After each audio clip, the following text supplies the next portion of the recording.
The attack on Israel has all of our attention and has us all concerned. We're here with Rabbi Yitz Tendler, who's part of our CPAC family, who's the senior fellow for Israeli and Jewish affairs. Yitz, we have so many people we've partnered with as an organization over in the Holy Land. You go there quite often.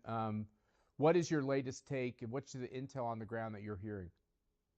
Thank you, Matt.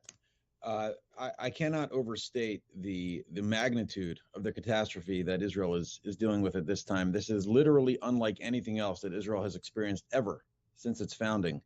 And so many of our partners and our friends and relatives, in my case, are out there on the front lines. There have been tremendous number of casualties, and the scenes of butchery that are emerging right now from that region around Gaza should make any civilized person shudder. Simply, it is there's imagery and pictures that are coming out that are reminiscent of things that have happened in the darkest times of Western civilization. And it is critical right now for any person of conscience and any person who cares about the Western world to stand shoulder to shoulder with Israel, because what's happening in the area around Gaza, the Gaza envelope, these towns and villages around Gaza, Israel is there fighting back against these Islamist radicals that are intent on really defeating the entire Western world. So this has been a trajectory of the Obama administration, now the Biden administration, which is kind of like the third Obama term when it comes to our strategic objectives, or at least the administration's strategic objectives or policies towards Israel. And that is to really weaken Israel's security because they believe in this two-state solution. Is that finally, can we finally put that to bed, that has been a terrible idea and isn't working? Absolutely. The idea of a two-state solution, it's much bigger than, of course, than just Israel and the Palestinians. You mentioned the Biden administration and their willingness to try to work out some kind of deal with Iran that would allow for transfer of funds and development of various weapons. This is much bigger. There are a lot of players involved, and the two-state solution is not happening. The Israeli public has seen. We have essentially unmasked over the past 96 hours the level of barbarity that these people are capable of, and I think all people realize that the Biden administration's attitude of maybe going soft on some of these people is really backfiring in a tremendous way. Under the last president, under President Trump, the attitude that he projected, the strength that he projected, especially when dealing with Iran, which clearly has some involvement in these particular attacks, although they're currently denying it. His attitude towards Iran made it very clear to them that they nor their proxies should be getting involved with this kind of behavior. And clearly, these Islamist radicals are sniffing weakness from the United States and felt that this is an opportunity to act. Look, weakness from the United States, unfortunately, we're projecting weakness all over the globe. But there's also this concern over here in America that, that somehow Israel got caught unaware, or that maybe the terrorists are increasing their technology or their ability to engage digitally to not be noticed. Is this the right time to ask those questions, or right now is it just the time to fight back, and these questions are going to have to be answered later? Yeah, so in Israel, they're 100% just focusing on fighting back. Everybody in the back of their mind is asking how it's possible that for 5 hours, this border with Gaza was open. This is not the United States southern border. This is a very small patch of land. Gaza is extremely small. Israel is extremely small. When you talk about the Gaza area being currently under threat, but Jerusalem is stable, Jerusalem is a 90-minute drive from this region. This is a very, very small country, very, very small area. And the level of technology that monitors this border is extremely high, extremely sophisticated. So clearly there was cyber warfare involved.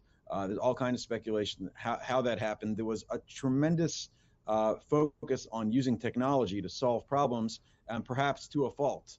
There's a lot of people theorizing that maybe some more old school buffer zones should have been created in a way that would have allowed for truer security, more advanced warning. We don't have all the answers right now, but right now Israel is 100% focused on defeating this enemy, completely rendering Hamas no longer the sovereign ruler of that patch of land, and creating lasting change in that area of getting rid of that regime. There's also a lot of questions here in America about like what should the Biden response be. Now, of course, they've been mostly silent. I saw a letter released from some European governments, the government of France and Germany and the UK, along with President Biden. I like the message in the letter, quite frankly, but we've been pretty muted. What do the people in Israel, you believe, expect America to do, or is this for the Israeli people to take care of? Yeah, so I'll be honest. The average Israeli is looking at the United States and seeing an outpouring of support, whether it's from Democrats or Republicans, from the administration. All kinds of public figures have made strong statements.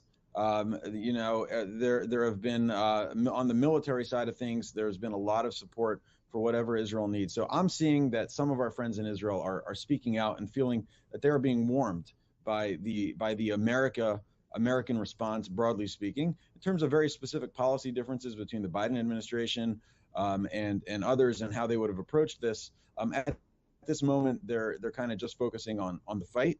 There will be a time, like you said, when we can go back and kind of dissect what brought us until this point. But the outpouring of support from all across the spectrum in the United States is heartwarming and critical. And the Israeli people really do appreciate it in their time of need. So one thing the American people want to know is, are the Israeli people, they've been through these tough election cycles. You've had a lot of kind of tumult in your politics. It resulted in Benjamin Netanyahu being the prime minister again. Is there a unifying response to this terrible tragedy?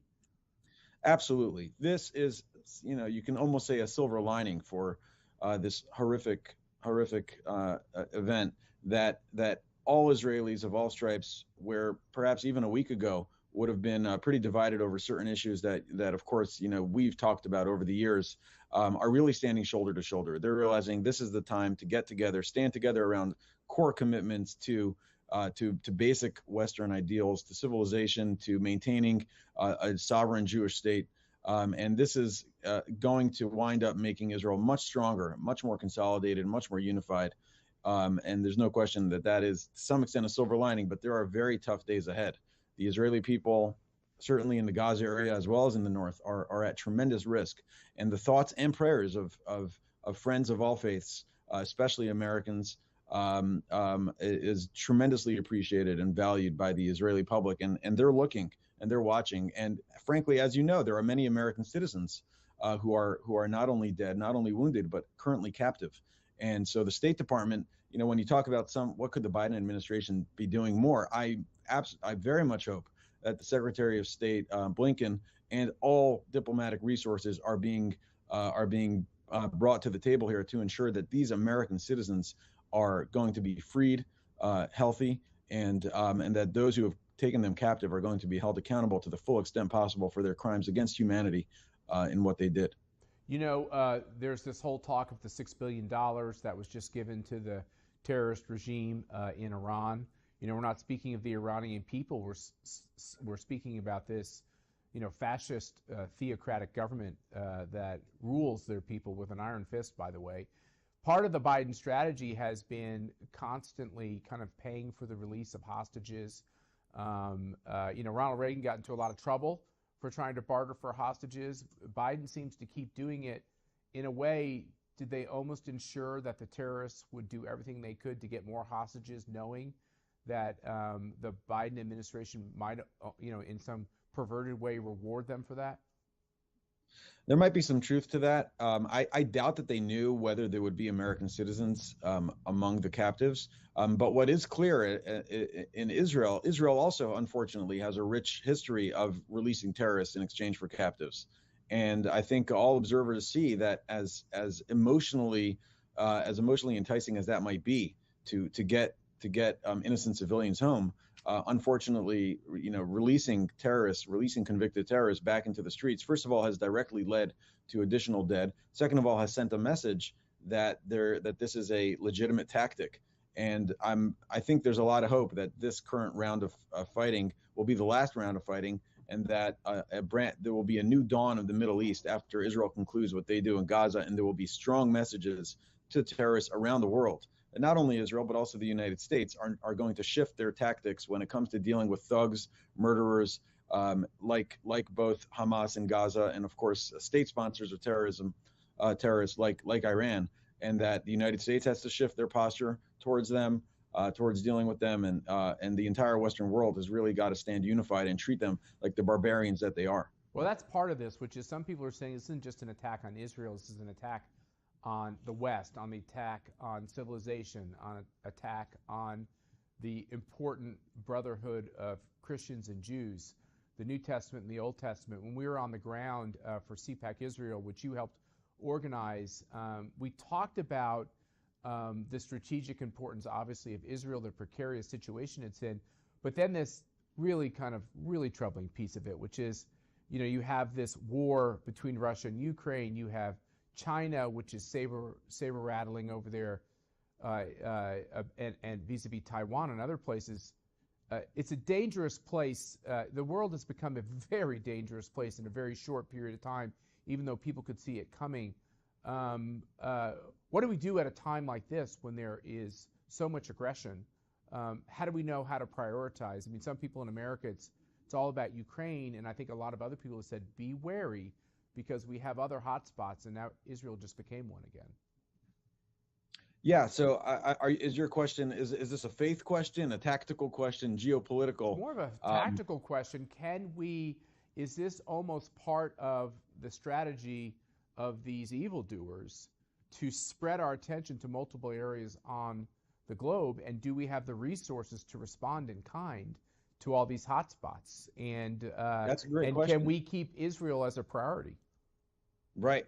That's a great question. I mean, there's a lot of, the world is not only smaller from a technological perspective, but I think the multidimensional chess that's happening in the Middle East is part of a much bigger picture. America's posture as the entity that can ensure peace and stability in the world remains critical. And I think what Israel found, what happened over the past few days, should be a great lesson to America, because Israel essentially allowed certain problems to fester without quashing them early on and ensuring that they didn't blow out of proportion. And I think it is fair to say that the United States has to do the same when it looks at problems around the world. Obviously, to minimize troops on the ground is a completely different story, but America has these military resources that can be used. And this is not only about protecting Israel or protecting Ukraine, but I think you can easily make the case that what happens in one part of the world will very easily spill into another part of the world, especially when you're dealing with elements like whether it's Russia or whether it's not to compare them, but whether it's Islamic extremists. They will not stop if they only gobble up or harm certain part of the world. They have much broader ambitions, and if we don't stop them right now, then it's going to be too late. Well, Yitz, we know that you have so many great ties in Israel, and you go there a lot, and this is a very painful time for you and so many of our important friends and allies over there. I hope you'll keep us posted on what you're hearing on the ground, because I think our CPAC community is incredibly worried.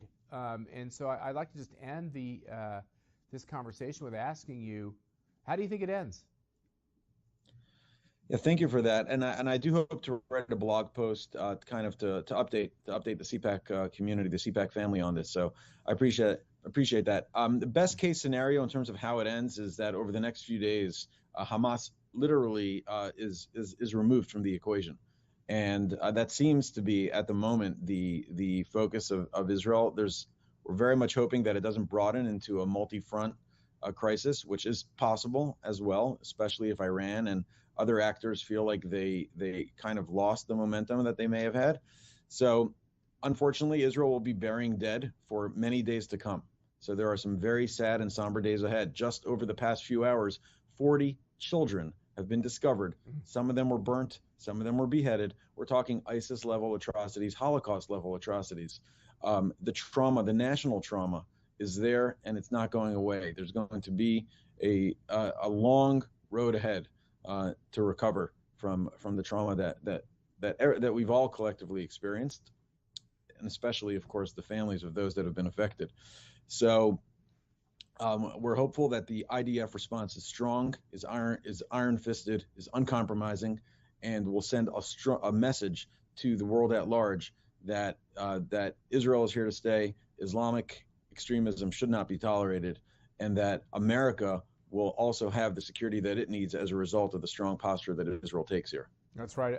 An America that projects weakness and vacillation never results in anything positive, and the barbarity we've seen in Israel will affect all of us forever. And the recent images, you're right, of these children is it's even just hard to watch, more or less, even kind of grasp the fact that it actually occurred. Yes, we appreciate the great work you do as a CPAC Senior Fellow. We appreciate you keeping us posted on the tragedies in Israel. We stand with the people of Israel, and we'll have you on again soon as this war rages. Thank you, Matt. I appreciate it. Thank you for your prayers. Thanks for everyone for tuning in to this really important episode of America UnCanceled. We'll be back at you soon. God bless.